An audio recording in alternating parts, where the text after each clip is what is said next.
너 제정신이니? 지금 내 말이 말 같지가 않아? 날카로운 고함이 관사 거실의 정적을 찢어발겼다. 쨍그랑 하는 파열음과 함께 고급 도자기 찻잔이 바닥에서 산산조각이 났다. 파편이 사방으로 튀며 잘 닦여진 강화 마루 위로 뜨거운 홍차 물이 붉은 핏물처럼 번져나갔다. 무릎을 꿇고 바닥을 닦던 여군 중사 2명의 어깨가 흠칫 떨렸다. 하지만 그 앞에 부동자세로 서 있는 단소진 대위는 눈 하나 깜짝하지 않았다. 그녀의 시선은 엄채옥 여사의 화려한 네일아트가 번쩍이는 손끝이 아니라 그녀의 뒤편 벽에 걸린 족자를 향해 있었다. 가화만사성이라는 글자가 비틀려 보일 정도로 집안 공기는 숨막히게 탁했다. 엄채옥은 씩씩거리며 소파 등받이를 손으로 짚었다. 그녀는 지난달 이 파주 문산의 전진부대 여단장으로 부임한 마석도 준장의 아내였다. 서울 강남의 뷰티샵을 제집 드나들듯 하던 그녀에게 군사분계선이 코앞인 이곳 파주의 관사는 유배지나 다름없었다. 그녀의 히스테리는 날이 갈수록 심해졌고 그 화살은 고스란히 부대 내 여군들에게로 향했다. 단 대위, 내 말 안 들려? 이게 지금 사람이 살라고 내준 집구석이니? 곰팡이 냄새가 진동을 하잖아. 내가 지난주에 분명히 말했지. 베란다 창틀이랑 다용도실 구석까지 락스 칠해서 싹 벗겨놓으라고. 근데 이게 뭐야? 내 눈이 옹이 구멍으로 보여. 엄채옥이 삿대질을 하며 가리킨 곳은 티끌 하나 없이 깨끗한 창틀이었다. 단소진 대위는 굳게 담은 입술을 떼었다. 사모님, 지시하신 청소는 어제 저녁 김중사와 박하사가 3시간에 걸쳐 완료했습니다. 곰팡이는 없습니다. 말대꾸. 엄채옥이 쿠션을 집어 던졌다. 퍽 소리를 내며 단소진의 가슴팍에 맞고 떨어졌지만 단소진은 흔들림 없이 바닥에 떨어진 쿠션을 주워 탁자 위에 올려두었다. 말대꾸가 아니라 보고입니다. 그리고 사모님, 한 가지 말씀드릴 것이 있습니다. 김중사와 박하사는 오늘부로 혹한기 전술 훈련 준비 기간에 들어갑니다. 일과 시간에는 부대 내에서 장비 점검을 해야 하므로 더 이상 관사 지원을 나오기 어렵습니다. 순간 엄채옥의 눈이 뱀처럼 가늘어졌다. 그녀는 기가 막힌다는 듯 헛웃음을 흘렸다. 훈련? 장비 점검? 야, 단소진. 너 지금 나랑 장난하니? 여단장님이 내 남편이야. 이 부대 주인인 마석도 장군이라고. 내가 부대장 사모인데 내 집안일 돕는 게 훈련보다 중요하지 않다는 거야? 내가 아직 사회생활을 덜 배웠구나. 아니면 뒤를 봐주는 든든한 백이라도 있어서 이렇게 뻣뻣해? 단소진은 속으로 쓴웃음을 삼켰다. 백이라. 만약 자신의 아버지가 누구인지 알게 된다면 이 여자는 거품을 물고 기절할지도 모른다. 단소진의 아버지 단태영은 현재 대한민국 육군 참모총장, 별이 4개 달린 대장이었다. 하지만 단소진은 임관하던 그날부터 아버지의 이름을 철저히 지웠다. 군인은 계급장과 실력으로만 증명해야 한다는 것이 아버지의 지론이었고 단소진의 신념이었다. 그녀는 자신의 성을 딴 독특한 이름 때문에 혹여나 소문이 날까봐 최전방 야전 부대만 골라서 지원해 온 터였다. 하지만 엄채옥 같은 부류에게 그런 신념은 쇠기의 경일기였다. 사모님, 군인의 본분은 나라를 지키는 것입니다. 사적인 가사 노동에 부하들을 동원하는 것은 규정 위반입니다. 저번 주 바자회 준비 때도 이미 아이고 규정 위반? 나 참 어이가 없어서. 야, 너네들 나가 있어. 엄채옥이 바닥을 닦던 중사들에게 손을 휘저었다. 눈치를 보던 부사관들이 쭈뼛거리며 현관으로 사라지자 엄채옥은 소파에 다리를 꼬고 앉아 단소진을 위아래로 훑어보았다. 경멸이 뚝뚝 묻어나는 시선이었다. 단대위, 너 나이가 32이지? 아직 시집도 못 갔고 얼굴도 반반하고 몸매도 군인치고는 봐줄 만한데 왜 그럴까 생각 안 해봤니? 융통성이 없어서 그래, 융통성이. 여자가 너무 뻣뻣하면 남자들이 싫어해. 내가 인생 선배로서 충고 하나 할게. 너 이번 진급 심사 얼마 안 남았지? 본론이 나왔다. 단소진의 눈썹이 살짝 꿈틀거렸다. 엄채욱은 승리감에 도취된 듯 입꼬리를 말아 올렸다. 내 남편이 인사평정권 쥐고 있는 건 알지? 너처럼 뻣뻣한 애들은 군대에서 살아남기 힘들어. 내가 마 장군한테 말 한마디만 하면 너 옷 벗기는 건 일도 아니야. 알겠니? 협박이었다. 명백한 직권 남용이자 협박. 단소진의 주먹이 꽉 쥐어졌다. 당장이라도 군 검찰에 고발하고 싶었지만 그랬다간 애꿎은 부하들까지 피바람에 휘말릴 것이 뻔했다. 일단은 참아야 했다. 결정적인 증거와 때가 필요했다. 명심하겠습니다. 단소진이 짧게 답하고 고개를 숙였다. 굴복했다고 착각한 엄채욱의 얼굴에 화색이 돌았다. 그래, 진작 그럴 것이지. 아유, 목 아파. 냉장고에서 오렌지 주스 좀 꺼내봐. 그리고 내일 모레가 무슨 날인지 알지? 1월 1일 신정이야. 우리 마 장군님이 여단장 달고 처음 맞는 새해라고. 내 체면 좀 서게 센스 있게 준비해라. 알았어? 준비라 하심은. 어머, 얘 좀 봐. 하나부터 10까지 다 가르쳐줘야 하니? 다른 부대 여군들은 알아서 척척 백화점 상품권이다 뭐다 챙겨오던데. 난 그런 뇌물 같은 거 질색이지만 정성이 중요하잖아, 정성이. 우리 여단 간부들 수준이 어느 정도인지 내가 이번 기회에 싹 한번 볼 거야. 1월 1일 아침 10시까지 관사로 집합해. 빈손으로 오면. 알지? 엄채욱은 손으로 자신의 목을 긋는 신용을 하며 깔깔거렸다. 그 웃음소리가 마치 마녀의 저주처럼 거실을 울렸다. 파주의 겨울바람은 살을 애는 듯했다. 관사문을 나서자마자 훅 끼쳐오는 냉기의 단소지는 야전상의 깃을 여미었다. 하늘은 잔뜩 찌푸려 있었고 멀리 임진강 너머에서 불어오는 바람에서는 비릿한 흙냄새가 났다. 대위님 괜찮으십니까? 관사 밖에서 기다리고 있던 김중사가 울먹이는 표정으로 달려왔다. 그녀의 손은 얼음장처럼 차가웠다. 난 괜찮아. 너희야말로 고생 많았어. 아까 튄 찻잔 파편에 안 다쳤어? 저희는 괜찮습니다. 근데 대위님 진짜 어떡합니까? 새해 선물이라니요. 저번 바자회 때도 억지로 스카프 사느라 적금 깼는데.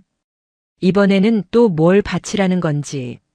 남편 월급 뻔한데 진짜 죽겠습니다. 옆에 있던 박하사도 한숨을 푹 쉬었다. 소문 들으셨습니까? 옆 대대 최중위님은 시댁에서 받은 명품 가방이라도 들고 가야 하나 고민 중이랍니다. 사모님이 며칠 전부터 명품관 카탈로그를 거실 테이블에 보란 듯이 펴놓고 계신답니다. 단소진의 미간이 좁혀졌다.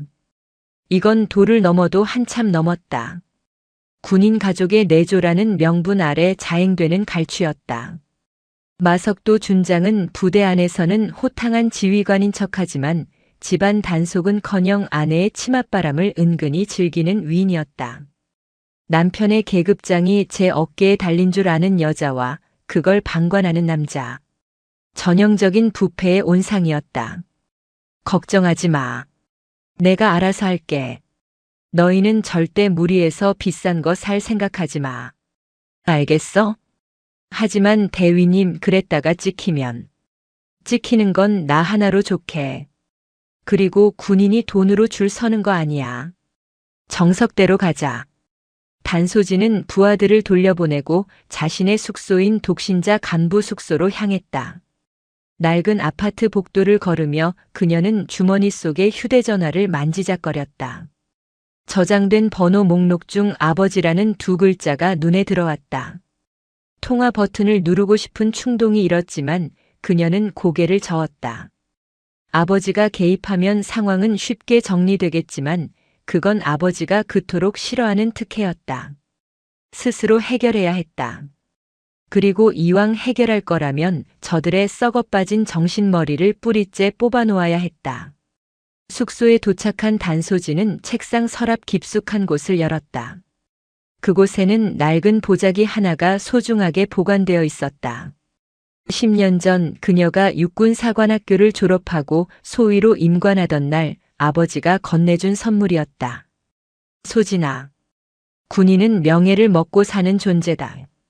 계급이 올라갈수록 내가 고개를 숙여야 할 대상은 상급자가 아니라 내가 지켜야 할 부하들과 국민임을 잊지 말거라. 투박한 손으로 건네주었던 그 책. 단소진은 보자기를 풀었다.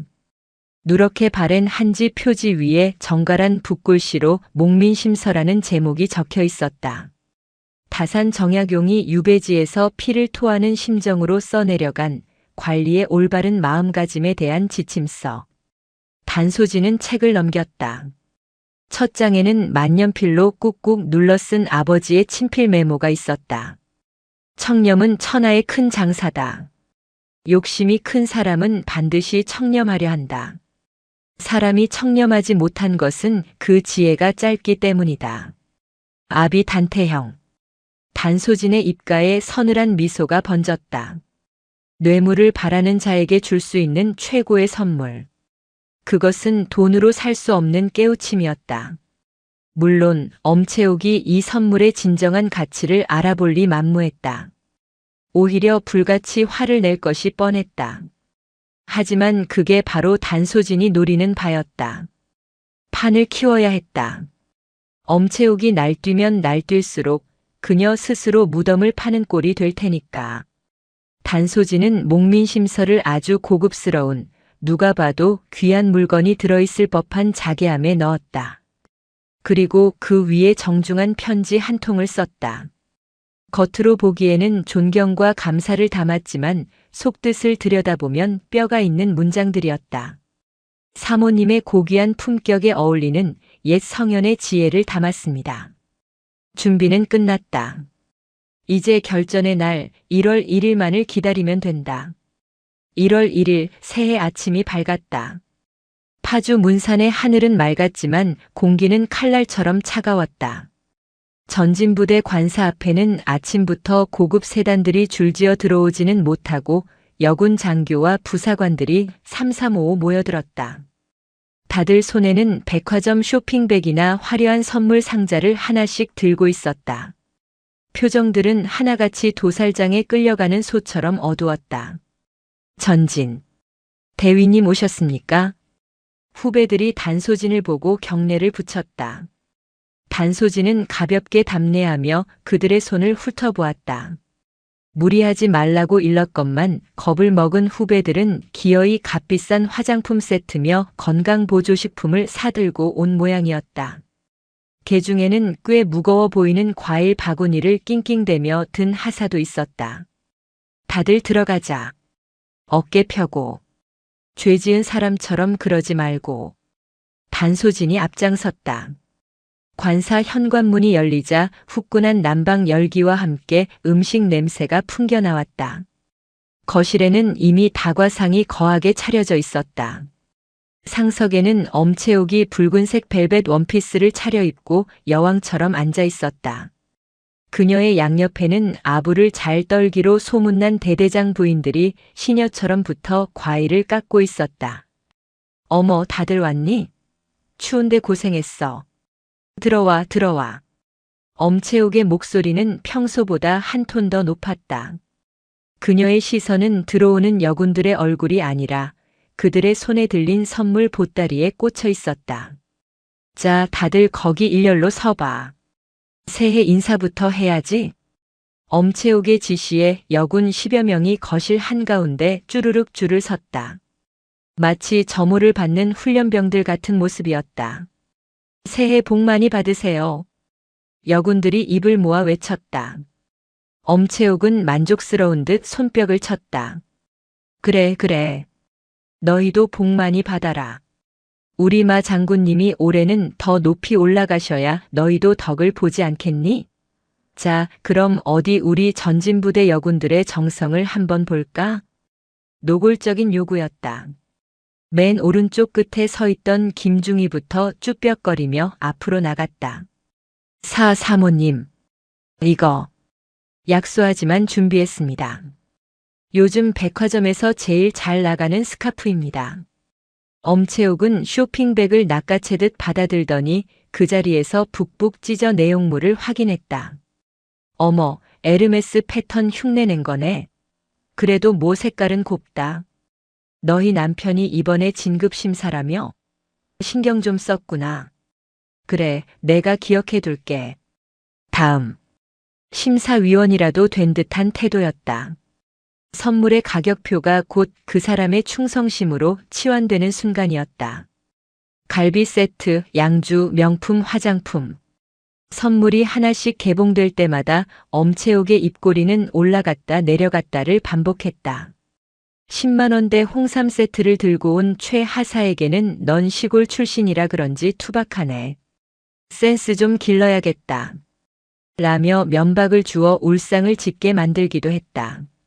마침내 단소진의 차례가 되었다. 단소진은 자개함을 들고 앞으로 나갔다. 묵직하고 고풍스러운 자개함의 자태에 엄채옥의 눈이 휘둥그레졌다. 다른 선물들과는 격이 달라 보이는 포장이었다. 어머, 단대위. 이게 뭐니? 겉보기에 아주 비싸 보이는데? 혹시 보석함이니? 주변의 시선이 집중되었다. 뇌물을 제일 싫어하는 척하던 단대위가 저런 걸 준비했을 줄이야 하는 놀라움과 배신감이 섞인 눈빛들이었다. 엄채옥은 기대감에 부풀어 손을 떨며 자개함을 열었다. 그리고 그 안에서 나온 것은 낡고 냄새나는 고서 한 권이었다. 정적. 숨막히는 정적이 거실을 감돌았다. 엄채옥은 자신의 눈을 의심했다. 보석도 현금 뭉치도 상품권도 아니었다. 누렇게 뜬 종이 뭉치였다. 표지에 한자로 뭐라고 쓰여 있었지만 무식한 그녀는 읽을 수도 없었다. 이게 뭐니? 엄채옥의 목소리가 부들부들 떨렸다. 단소진은 흔들림 없는 눈빛으로 엄채옥을 똑바로 바라보며 말했다.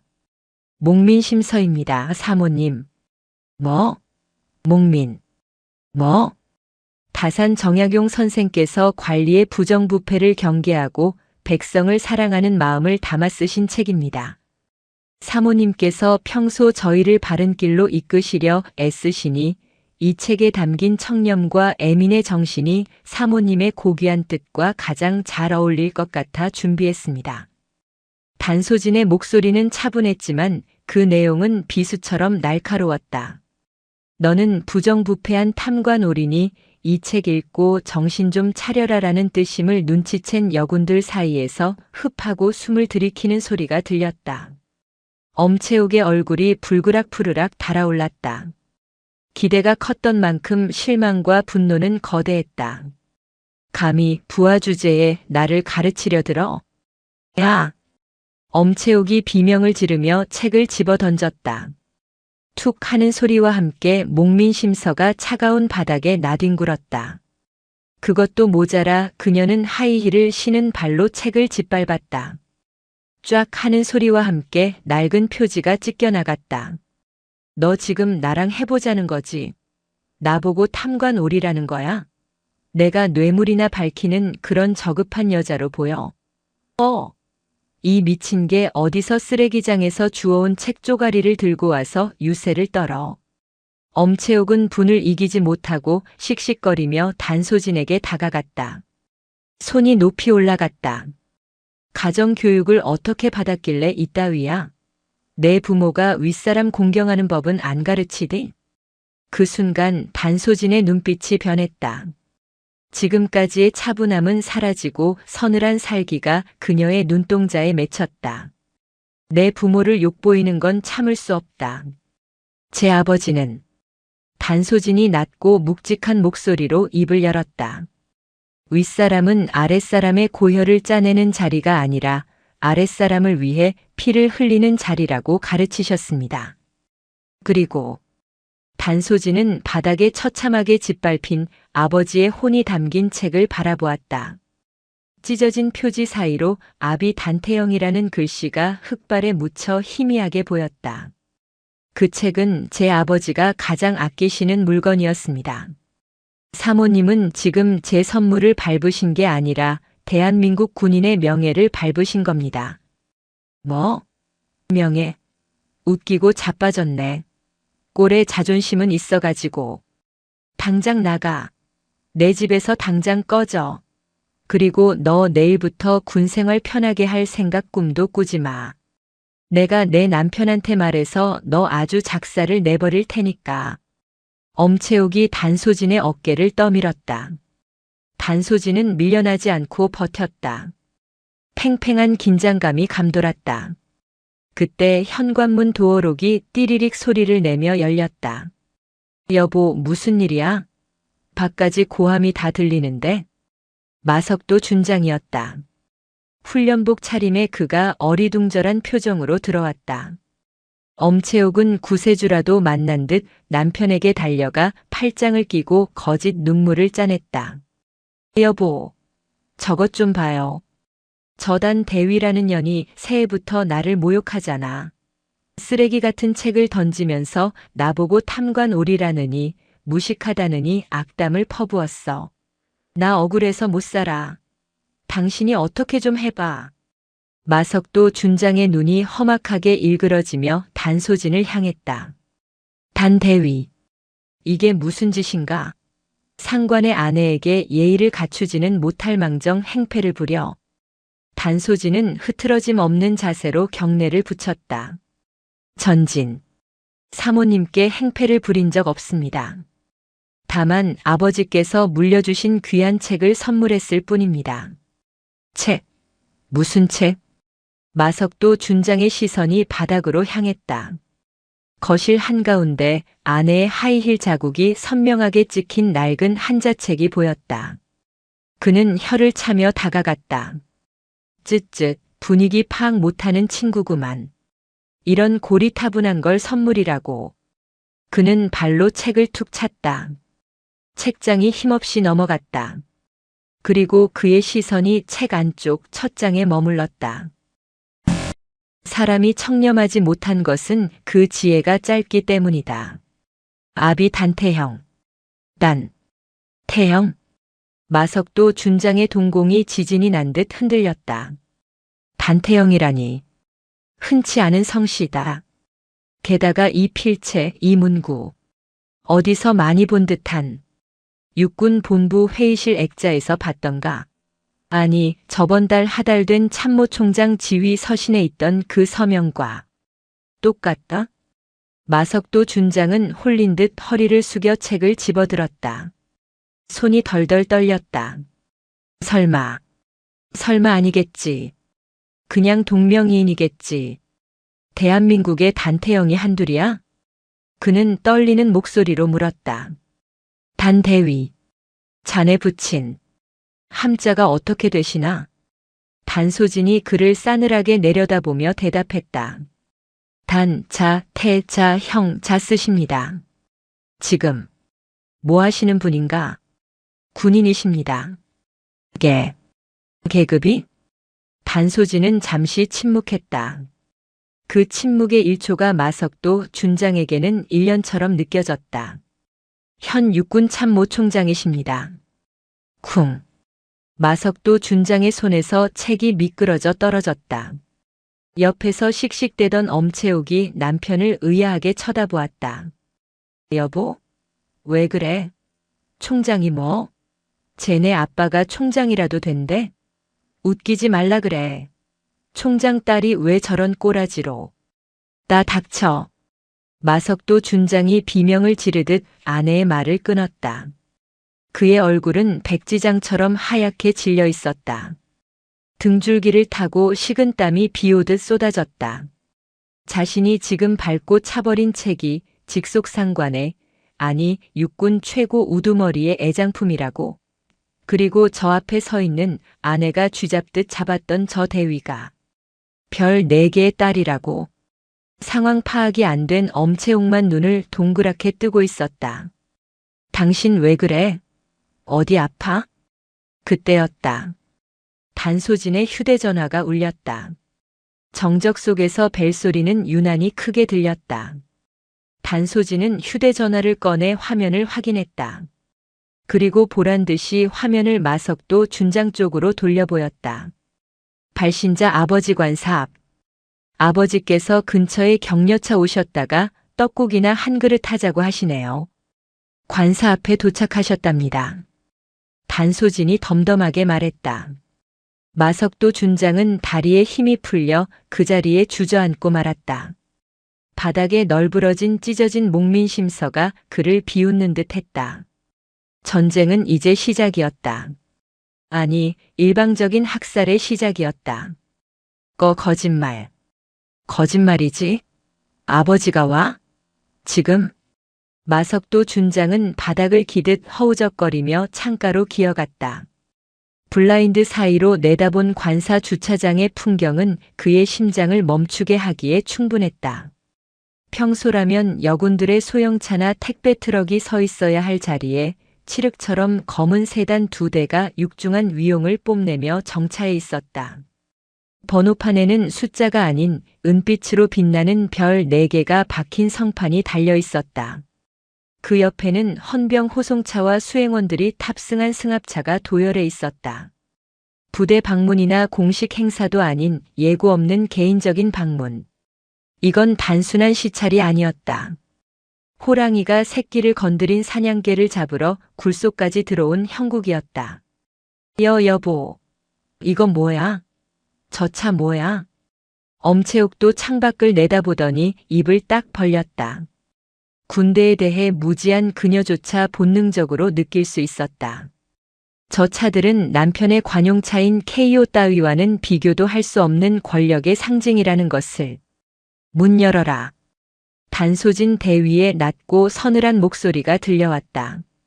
마석도 준장은 감전된 사람처럼 펄쩍 뛰었다. 그는 사색이 되어 아내에게 소리쳤다. 야, 뭐해? 빨리 옷. 아니, 이게 아니라. 다들 차려. 차려 자세 안 해. 마석도는 정신 나간 사람처럼 거실을 빙글빙글 돌다가 현관으로 달려나갔다. 신발을 신을 새도 없었다. 양말 바람으로 현관문을 벌컥 열었다. 찬바람이 훅 끼쳐 들어옴과 동시에 현관 입구에 서 있던 거대한 그림자가 거실 안으로 길게 드리워졌다. 뚜벅, 뚜벅. 군화 소리가 아니었다. 잘 닦인 정장 구두가 대리석 바닥을 밟는 묵직한 소리였다. 가장 먼저 들어온 것은 정복을 입은 수행부관이었다. 그는 날카로운 눈빛으로 거실 내부를 빠르게 스캔한 뒤 문을 활짝 열고 옆으로 비켜섰다. 그리고 그 뒤로 잿빛 두루마기 코트를 걸친 중년의 남성이 천천히 걸어 들어왔다. 단태형 육군 참모 총장. 대한민국 50만 육군의 정점. 그가 등장하자 공기 자체가 바뀌었다. 거실을 가득 메우던 히터의 온기는 순식간에 사라지고 마치 시베리아 벌판 한복판에 선 듯한 서늘한 위압감이 공간을 지배했다. 그의 어깨에는 별 4개가 달린 견장이, 가슴에는 수많은 훈장과 약장이 번쩍이고 있었다. 세월의 풍파를 견뎌낸 깊은 주름과 그 속에 박힌 호랑이 같은 눈동자가 신뢰를 훑었다. 충. 마석도 준장은 목소리가 갈라져 삑사리가 났다. 그는 허겁지겁 자세를 고쳐 잡고 터질 듯한 목소리로 다시 외쳤다. 전진. 안녕하십니까, 총장님. 제1보병사단 여단장 준장 마석도입니다. 마석도의 손끝은 사시나무 떨듯 떨리고 있었고 이마에서는 식은땀이 비 오듯 쏟아져 양말을 적셨다. 거실 한쪽에 줄 서 있던 여군들도 얼어붙은 채 일제히 경례를 붙였다. 전진. 우렁찬 구호 소리가 좁은 거실을 울렸다. 하지만 단태형 총장은 경례를 받지 않았다. 그는 코트 깃을 천천히 정리하며 아무런 감정도 담기지 않은 눈으로 마석도를 내려다보았다. 자네가 마 준장. 예, 그렇습니다. 쉬는 날 불쑥 찾아와서 미안하군. 내 딸아이가 여기 있다기에 떡국이나 한 그릇 얻어먹을까 해서 왔는데 단태영의 시선이 거실 안쪽을 향했다. 그의 눈길이 닿는 곳마다 사람들이 움찔거렸다. 화려한 찻잔 세트, 산더미처럼 쌓인 명품 선물 상자들, 그리고 겁에 질려 얼굴이 하얗게 뜬 엄채옥.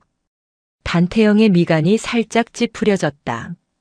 분위기가 내가 생각했던 새해 아침 풍경과는 사뭇 다르구먼. 이건 다 뭔가? 백화점 창고를 옮겨놓은 건가? 아, 그게. 부하들이 새해 인사차 자발적으로. 마석도가 횡설수설하며 변명을 늘어놓으려 했다. 그때였다. 단태영이 성큼성큼 거실 안으로 걸음을 옮겼다. 그의 시선은 덜덜 떨고 있는 엄채옥도 부동자세로 서 있는 딸 단소진도 아닌 바닥의 한 지점에 고정되어 있었다. 그곳에는 처참하게 찢어지고 짓밟힌 책 한 권이 쓰레기처럼 널브러져 있었다. 목민심서. 단태영의 발걸음이 그 앞에서 멈췄다. 거실에는 숨소리조차 들리지 않는 정적이 감돌았다. 그는 천천히, 아주 천천히 허리를 숙였다. 대한민국 육군 서열 1위인 그가 무릎을 굽히고 바닥에 떨어진 낡은 책을 집어들었다. 그의 투박하고 큰 손이 책 표지에 묻은 흙먼지를 털어냈다. 하이힐 굽자국에 패어 찢어진 종이를 조심스럽게 어루만지는 그의 손길은 마치 다친 자식을 돌보는 아비의 그것처럼 섬세하고 애처로웠다. 툭, 툭. 먼지를 터는 소리가 거실의 정막을 깨트렸다. 그 소리가 마석도 준장의 심장을 망치로 두드리는 것 같았다. 단태영이 책을 펼쳤다. 첫 장에 적힌 자신의 필체, 아비 단태영이라는 글귀 위로 선명한 구둣발 자국이 가로지르고 있었다. 그가 고개를 들었다. 조금 전까지의 무표정은 사라지고 경로를 억누르는 듯한 턱 근육의 움직임이 보였다. 마준장. 목소리는 낮았지만 그 울림은 천둥보다 무거웠다. 예. 총장님. 이 책은 내가 10년 전 소위로 임관하는 내 딸아이에게 준 것일세. 군인의 길을 걸으며 혹여나 마음이 흔들릴 때 이 아비의 마음을 보듯 읽으라고 준 선물이지. 단태영은 찢어진 책을 들어보였다. 그런데 자네 부대에서는 상관이 준 선물을 이렇게 발로 받나? 이게 전진부대의 예법인가? 아닙니다. 그게 오해가. 마석도는 무릎이 꺾일 것만 같았다. 그는 다급하게 아내를 쳐다보았다. 엄채옥은 그제야 상황 파악이 된 듯 입술을 파르르 떨며 뒷걸음질 쳤다. 저 노인이 정말로 전현의 아비라고. 그것도 별이 4개인. 엄채옥의 머릿속이 하얗게 전멸했다. 그녀가 방금 전까지 거지 같다, 탐관오리다 하며 모욕하고 짓밟은 것이 바로 저 사람의 분신과도 같은 물건이었다는 사실이 현실로 다가왔다. 저기, 총장님. 저는 몰랐습니다. 저는 그냥. 엄채옥이 기어들어가듯 변명을 시도했다. 단태영의 시선이 천천히 엄채옥에게로 옮겨갔다. 그 눈빛에는 일말의 자비도 없었다. 그는 책을 소중히 품에 안은 채 엄채옥을 꿰뚫어 보듯 응시했다. 몰랐다면 용서가 되는가? 네. 상대방의 아버지가 누구인지 알면 귀하게 대접하고 모르면 짓밟아도 된다는 뜻인가? 자네는 사람을 그렇게 급을 나누어 대하나? 단태영의 호통이 아니라 조용한 질책이 엄채옥의 폐부를 찔렀다. 그녀는 숨이 턱 막혀 아무 말도 할 수 없었다. 단태영은 다시 고개를 돌려 뒤에 서 있는 여군들의 손을 보았다. 그녀들의 손에 들린 화려한 선물들. 그리고 자기 딸의 손에 들려있던 빈 보자기. 상황은 명백했다. 단대위. 전진. 대위 단소진. 단소진이 절도 있게 대답했다. 단태영은 딸을 바라보며 씁쓸한 미소를 지었다. 많이 참았겠구나.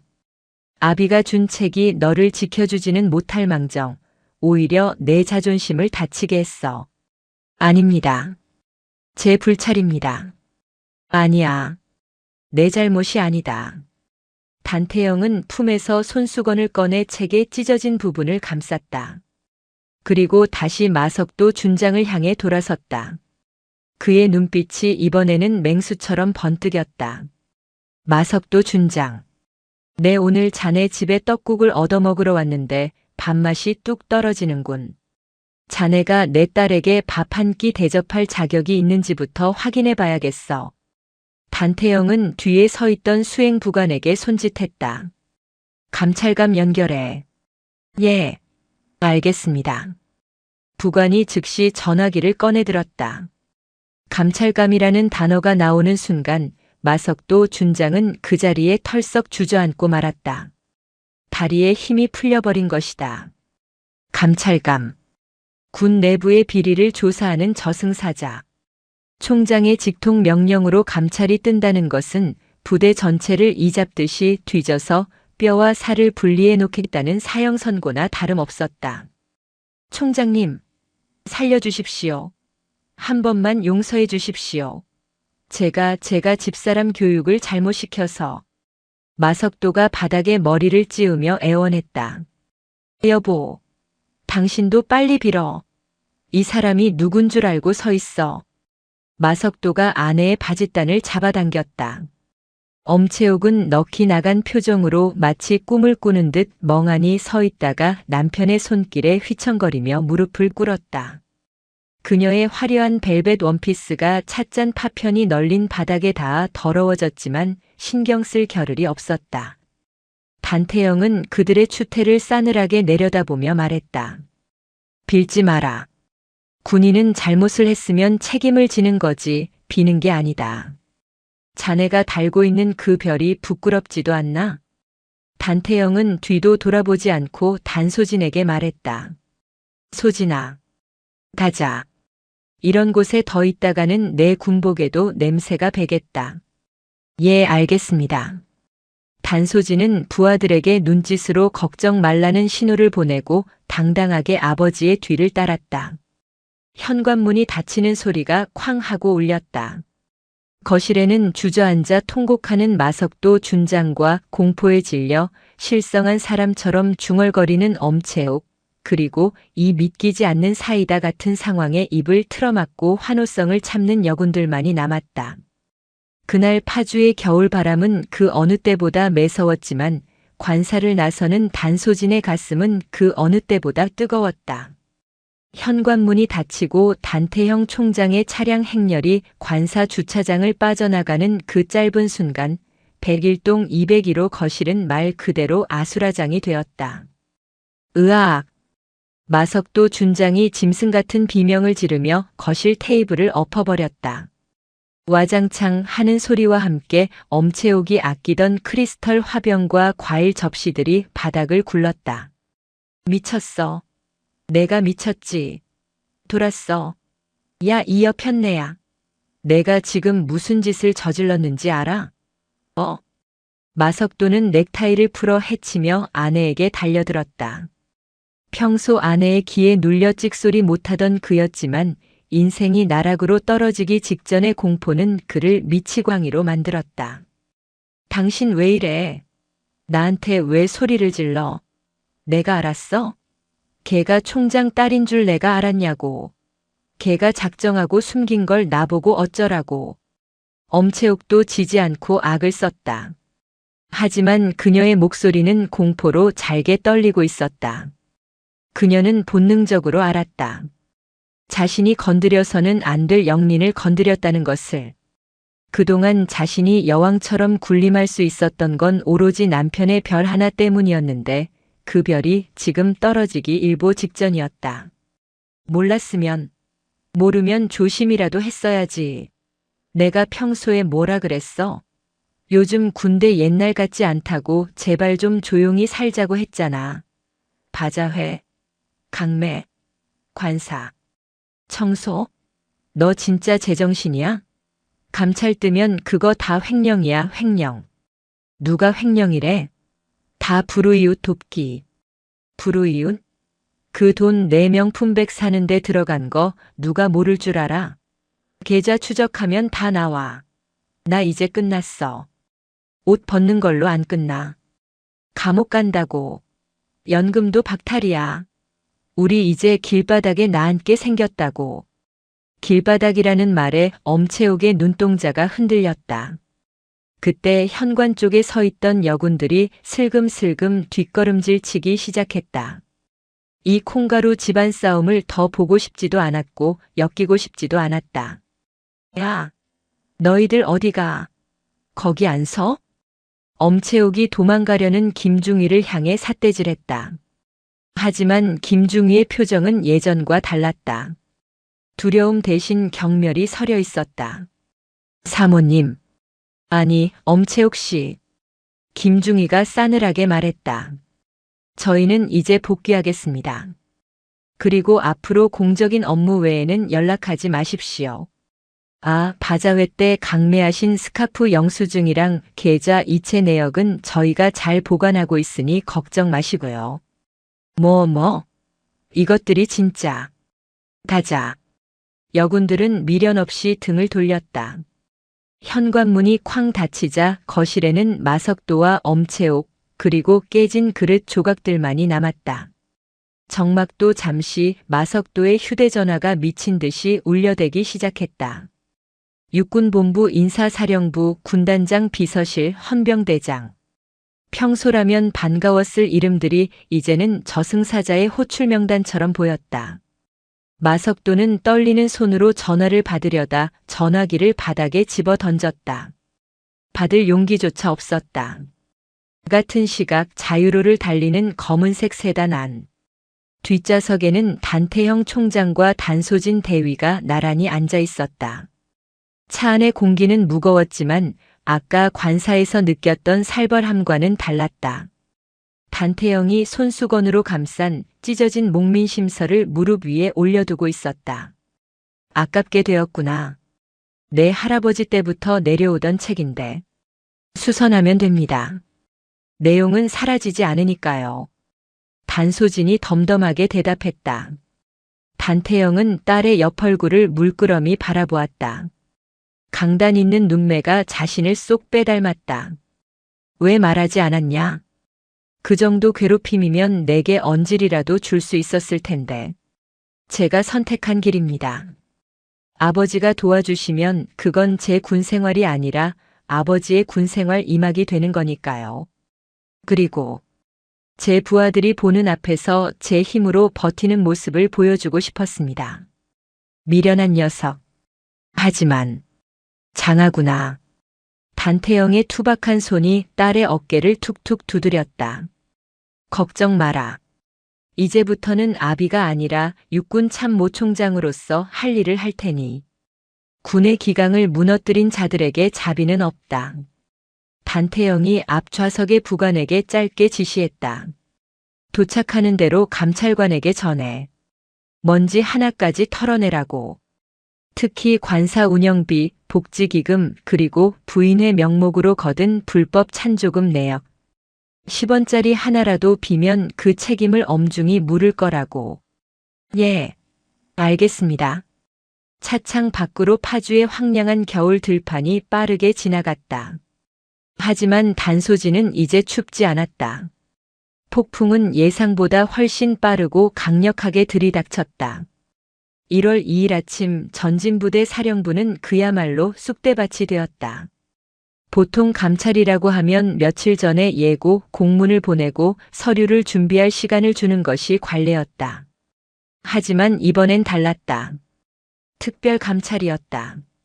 오전 8시 출근 시간이 채 끝나기도 전에 국방부 검찰단과 육군본부 감찰실 소속 차량 5대가 여단 본청 앞에 들이닥쳤다. 검은 양복을 입은 수사관들과 헌병들이 들이닥쳐 여단장실, 행정실, 재정과를 동시에 봉쇄했다.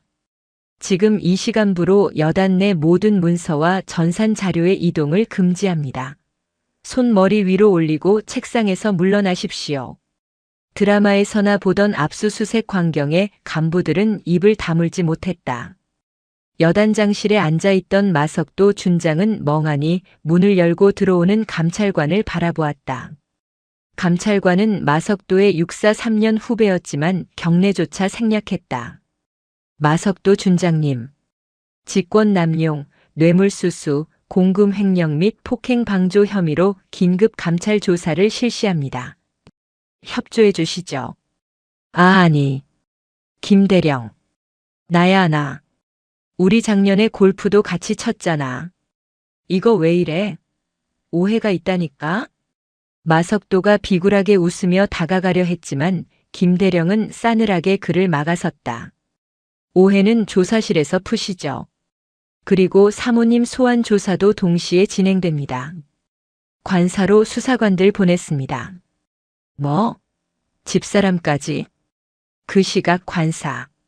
엄채옥은 늦은 아침까지 침대에서 일어나지 못하고 있었다. 어제 남편과 밤새도록 싸우고 퉁퉁 부은 눈으로 멍하니 천장만 바라보고 있는데 초인종 소리가 요란하게 울렸다. 누구세요? 시끄럽게. 신경질적으로 문을 연 엄채옥의 눈앞에 여자 수사관 2명과 헌병이 서 있었다. 엄채옥 씨 되십니까? 네. 누구신데 남의 집에 신발을 신고 들어와요? 군 검찰입니다. 민간인이 군사시설 내에서 군인을 상대로 금품을 갈취하고 폭행을 행사했다는 신고가 접수되어 증거 확보차 나왔습니다. 영장 여기 있습니다. 수사관들은 엄채옥의 대답도 듣지 않고 거실로 밀고 들어왔다. 그들은 마치 냄새를 맡은 사냥개처럼 움직였다. 안방 장롱, 서재 서랍, 다용도실 금고 확인해. 잠깐만요. 이거 사생활 침해예요. 내 남편이 누군 줄 알고. 엄채옥이 길길이 날뛰며 수사관의 팔을 잡으려 했다. 그러자 여자 수사관이 엄채옥의 팔을 능숙하게 제압하며 낮게 의조렸다. 방해하시면 공무집행방해죄 추가됩니다. 남편분, 마석도 준장님 지금 보직 해임심에 들어갔습니다. 이제 당신 뒤 봐줄 사람 없으니까 얌전히 계세요. 보직 해임? 수사관들이 거실 장식장을 열어젖혔다. 그곳에는 엄채옥이 여군들에게 반강제로 걷어들인 현금 봉투 뭉치와 바자회 수익금 장부가 숨겨져 있었다. 심지어 창고에서는 부대 식당에서 빼돌린 어급 쇠고기와 쌀 포대까지 발견되었다. 어머, 여기 맛집이네. 증거가 쏟아져 나오네. 수사관이 비소하며 장부를 들어보였다. 엄채옥은 다리에 힘이 풀려 주저앉았다. 자신의 탐욕이 낱낱이 까발려지는 순간이었다. 조사실의 공기는 차갑고 건조했다. 마석도 준장은 초췌한 몰골로 철제 책상 앞에 앉아 있었다. 하루 사이에 10년은 늙어 보였다. 그의 앞에는 수십 장의 진술서와 녹취록이 쌓여 있었다. 마 준장님, 부하들에게 관사 청소를 시키고 페인트 칠에 조경 작업까지 시키셨더군요. 그거 인건비로 치면 얼마인지 아십니까? 그건 집사람이 일손이 부족하다고 해서 관례적으로 다들 하는 거라. 관례? 그놈의 관례 타령. 그리고 여기 바자회 수익금 500만 원. 이거 어디로 갔습니까? 부대 복지기금 통장에는 입금 내역이 없던데요. 그건 집사람이 관리해서 저는 모릅니다. 진짜입니다. 여자가 집안에서 하는 일을 남자가 일일이 어떻게 압니까? 마석도는 살기 위해 아내를 팔았다. 비겁함의 극치였다. 하지만 옆방 조사실에 있던 엄채옥의 반응도 별반 다르지 않았다. 아니, 남편이 시켜서 한 거예요. 남편이 아랫사람들 기강 잡으려면 아내들이 나서서 내조를 해야 한다고 닥달해서 나는 그냥 시키는 대로 했다고요. 저 쇠고기도 남편이 가져오라고 시킨 거예요. 서로를 향한 추악한 폭로전. 감찰관들은 혀를 찼다. 이 부부는 단순히 권력을 남용한 게 아니라 인간으로서의 품격 자체가 결여되어 있었다. 조사의 하이라이트는 피해자 진술이었다. 단소진 대위, 김중위, 박하사 등 그동안 갑질에 시달렸던 피해자들이 참고인 자격으로 출석했다. 엄채옥은 칸막이 너머로 그들의 목소리가 들리자 고개를 들지 못했다. 김장철에는 3일 동안 출근도 못하고 관사에서 배추 200포기를 절였습니다. 허리 디스크가 터졌는데도 꾀병 부리지 말라며 파스를 던져줬습니다. 박하사. 명절 때마다 상품권을 강요했습니다. 남편 수술비 때문에 돈이 없다고 했더니 그러니까 내가 평생 그 모양이지라며 모욕했습니다. 김중희. 진술 하나하나가 쐐기였다. 거짓말 탐지기조차 필요 없는 명백한 증거들. 단소진 대위는 마지막 진술에서 덤덤하게 말했다. 그들은 군인을 부하가 아닌 산호비로 대했습니다. 이는 개인의 일탈이 아니라 계급을 신분으로 착각한 오만함이 빚어낸 참극입니다. 다시는 이런 일이 군에서 반복되지 않기를 바랍니다. 결과는 신속하고 처참했다. 감찰 조사가 끝난 지 일주일 후 징계위원회의 결과가 발표되었다. 여단장 마석도 파면 및 불명예 전역. 퇴직금 및 연금 50% 삭감. 엄채옥 군 형법상 초병 폭행, 뇌물수수, 공갈 및 협박 혐의로 민간 검찰 이첩. 파면. 공무원에게 있어 사형 선고나 다름없는 중징계였다. 마석도는 계급장을 떼이는 것도 모자라 평생 쌓아온 명예와 노후 자금까지 모조리 날리게 되었다. 이삿날은 유난히 눈이 많이 내렸다. 관사에서 쫓겨나는 날 마석도와 엄채옥을 도와주는 사람은 단 한 명도 없었다. 예전 같으면 병사들이 동원되어 짐을 날라줬겠지만 이제 그들은 민간인 신분, 그것도 범죄자였다. 트럭 기사조차 길이 미끄러워서 못 들어간다며 아파트 입구에 짐을 내려놓고 가버렸다. 엄채옥은 밍크 코트를 입고 있었지만 추위에 덜덜 떨며 명품 가방이 든 박스를 직접 날라야 했다.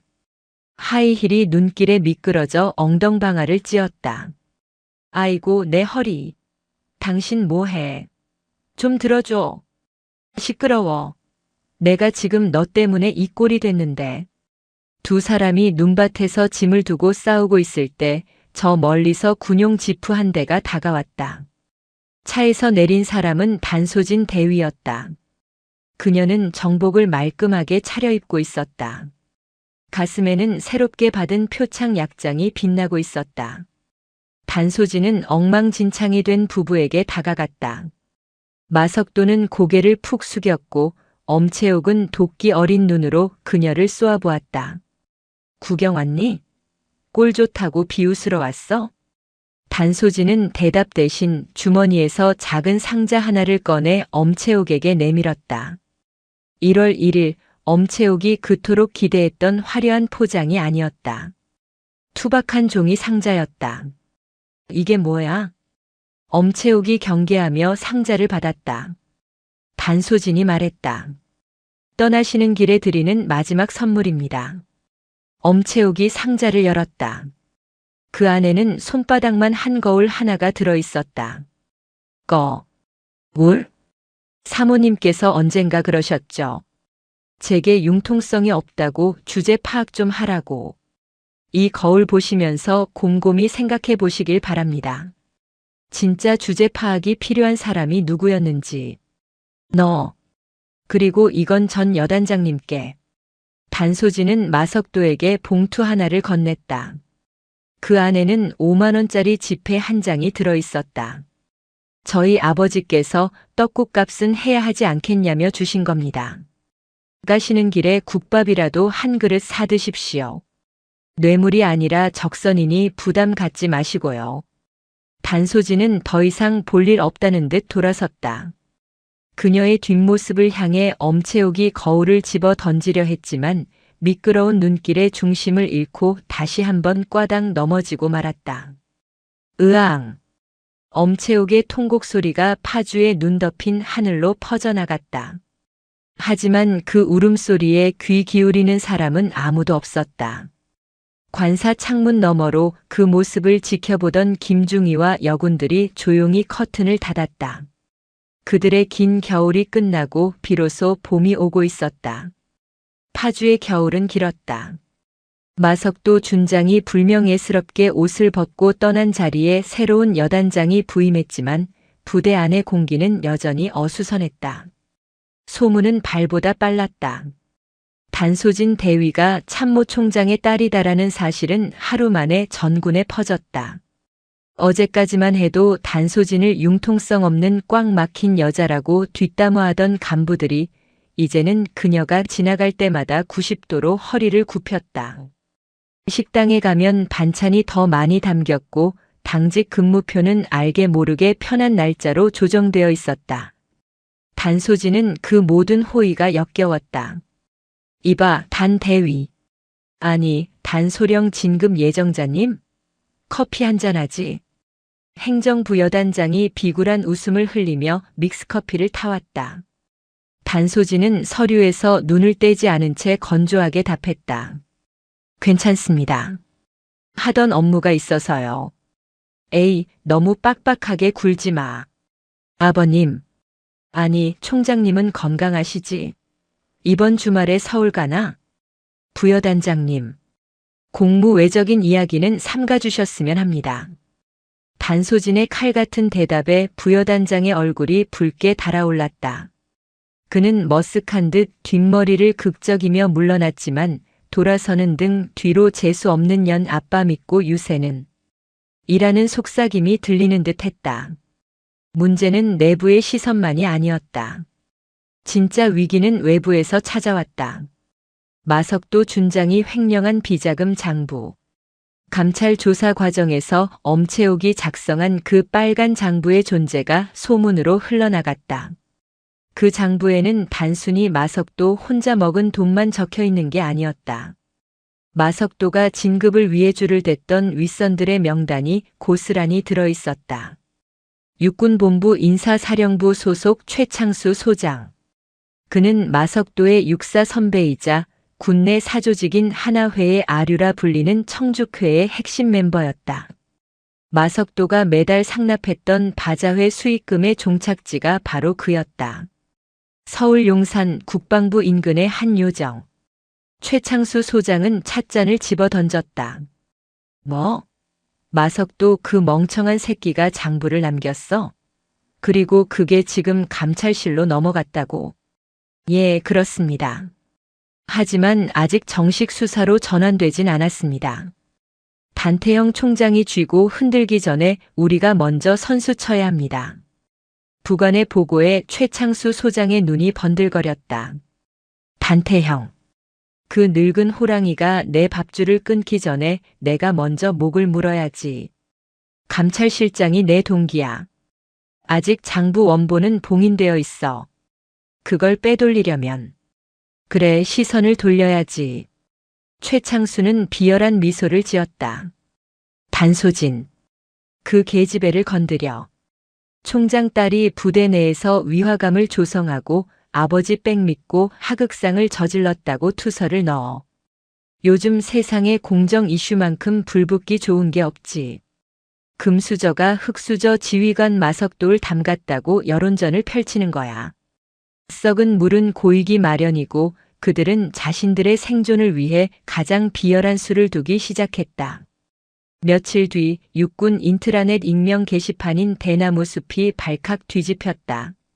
제목 사성 장군 딸이 야전 부대를 쥐락펴락합니다. 내용 파주 모부대 D대위. 아버지가 참모총장임. 전임 여단장이 훈계 좀 했다고 바로 아버지 불러서 여단장 옷 벗김. 여단장 사모님한테 갑질 당했다고 하는데 사실 D대위가 평소에 사모님 무시하고 인사를 안 해서 훈육 차원에서 한 거임. 근데 그걸 앙심 품고 아버지 불러서 보복 인사 단행함. 이게 공정한 군대냐? 교묘하게 조작된 사실이었다. 마석도와 엄채옥의 악행은 쏙 빼고 아버지 찬스라는 프레임만 씌운 글이었다. 조회수는 폭발했고 댓글에는 단소진과 단태형 총장을 비난하는 글들이 쇄도했다. 와, 진짜 금수저 쩌네. 여단장을 날려? 군대가 장난이야? 이래서 여군은 안 돼. 부대 내 분위기는 순식간에 차가워졌다. 단소진을 대하는 병사들의 눈빛조차 의심으로 가득 찼다. 대위님, 이거 보셨습니까? 이거 누가 쓴 겁니까? 말도 안 되는 소설을 써놨습니다. 김중희가 씩씩거리며 스마트폰을 들고 뛰어왔다. 단소진은 덤덤하게 화면을 훑어보았다. 나도. 짖는 개는 짖으라고 해. 하지만 이대로 두면 대위님만 나쁜 사람 됩니다. 총장님께도 누가 되고요. 그때였다. 행정실 문이 열리고 헌병대 수사관들이 들어왔다. 단소진 대위님 되십니까? 그렇습니다. 육군본부 검찰단입니다. 귀관에게 제기된 상관 모욕 및 직권 남용, 그리고 군 기강 문란 혐의에 대해 조사가 필요합니다. 동행해 주시죠. 함정이었다. 최창수 소장이 움직인 것이다. 익명투서를 빌미로 정식 수사를 개시하고 단소진을 피의자 신분으로 전환해 직무를 정지시키려는 수작이었다. 단소진은 헌병을 노려보았다. 혐의 내용이 구체적으로 뭡니까? 조사실 가서 말씀드리겠습니다. 가시죠. 헌병이 단소진의 팔을 잡으려 했다. 단소진은 그 손을 거칠게 뿌리쳤다. 내 발로 갑니다. 군인의 몸에 손대지 마십시오. 단소진은 정모를 고쳐 쓰고 당당하게 걸어나갔다.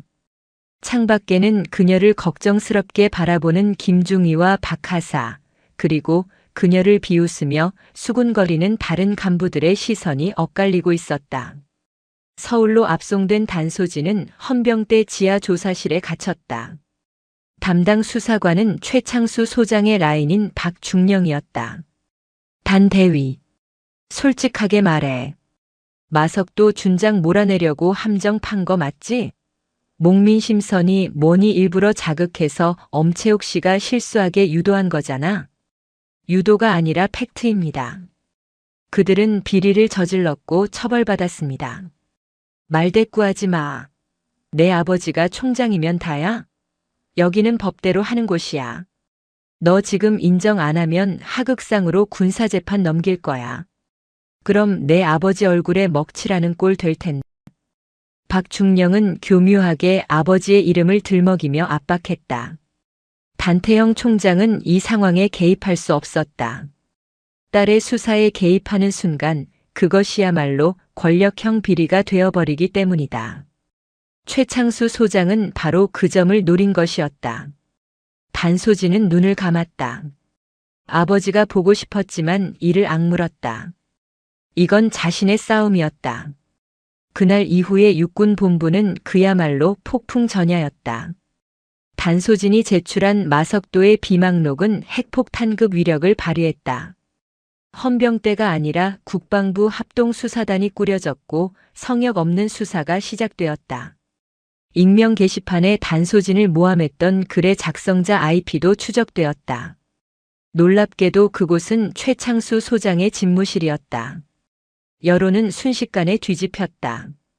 와, 소장이란 사람이 부하 대위 하나 담그려고 댓글 조작을 해? 단소진 대위 진짜 군인이다. 혼자서 저 거대 세력하고 싸운 거야?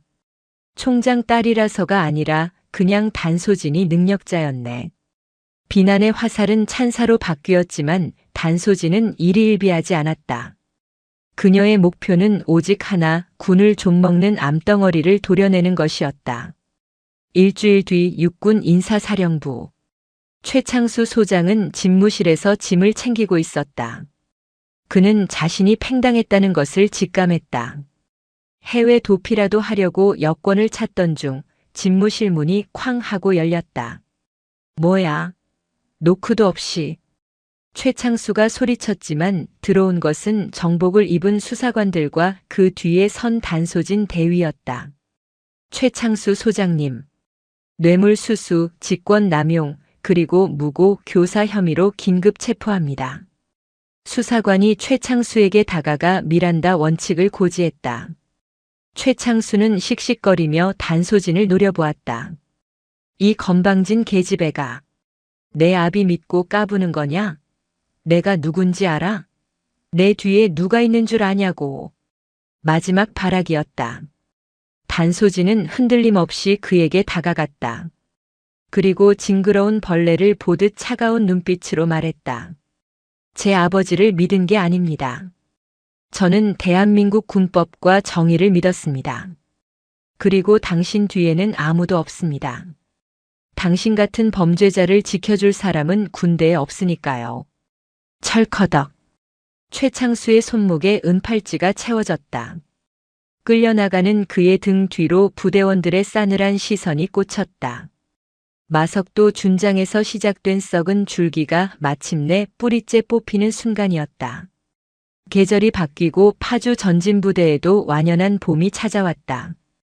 연병장 곳곳에는 개나리와 진달래가 흐드러지게 피었고 병사들의 함성 소리가 활기차게 울려 퍼졌다. 단소진 대위는 짐을 싸고 있었다. 그녀는 이번 사건을 끝으로 야전 부대 중대장 임기를 마치고 전방 GOP 대대로 전출을 지원했다. 편한 보직으로 갈 수도 있었지만 그녀는 다시금 가장 춥고 힘든 곳을 선택했다. 그게 단소진다운 길이었다. 관사를 나서는데 검은 세단 한 대가 멈춰섰다. 단태형 참모총장이었다. 이번에는 공식 수행원 없이 홀로 온 듯했다. 단소진이 깍듯하게 경례를 올렸다. 전진, 총장님께 대하여 경례. 단태영은 빙그레 웃으며 딸의 경례를 받았다. 전진, 쉬어. 부녀는 잠시 말없이 부대 앞 벤치에 나란히 앉았다. 봄바람이 두 사람의 머리칼을 스치고 지나갔다. 힘들었지? 단태영이 먼저 입을 열었다. 아닙니다. 배운 게 많았습니다. 내가 자랑스럽구나. 내 도움 없이 내 힘으로 전쟁을 끝냈어. 이제 사람들은 너를 단태영의 딸이 아니라 단소진 대위로 기억할 게다. 아버지는 품에서 작은 상자 하나를 꺼냈다. 그 안에는 수선이 깔끔하게 된 목민심서가 들어있었다. 찢어졌던 표지는 풀로 꼼꼼하게 붙여져 있었고 구둣발 자국은 깨끗이 지워져 있었다. 하지만 찢어졌던 흉터는 희미하게 남아 있었다. 다시 가져가라.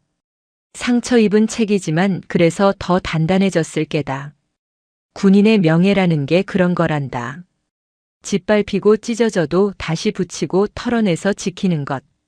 단소진은 두 손으로 책을 받아들었다. 뭉클한 감정이 가슴 밑바닥에서부터 차올랐다. 명심하겠습니다. 아버지. 그래. GOP는 춥다. 감기 조심하고. 단태영은 딸의 어깨를 두 번 툭툭 치고는 다시 차에 올랐다. 멀어지는 차를 향해 단소진은 오랫동안 거수 경례를 내리지 않았다. 그녀는 책을 가슴에 품고 돌아섰다. 이제 그녀의 앞에는 새로운 길이 펼쳐져 있었다. 누구의 딸도 누구의 배경도 아닌 오직 자신의 두 발로 걸어가야 할 군인의 길이었다. 단소진은 찢어진 목민심서의 표지를 손으로 쓸어보았다. 백성을 두려워하고 군림하지 말라. 그 문구가 봄 햇살 아래 유난히 선명하게 빛나고 있었다. 가자. 단소진은 군화끈을 단단히 조여매고 전방을 향해 힘차게 발걸음을 옮겼다. 그녀의 등 뒤로 따뜻한 봄바람이 불어오며 마치 그녀의 앞날을 축복하는 듯 했다.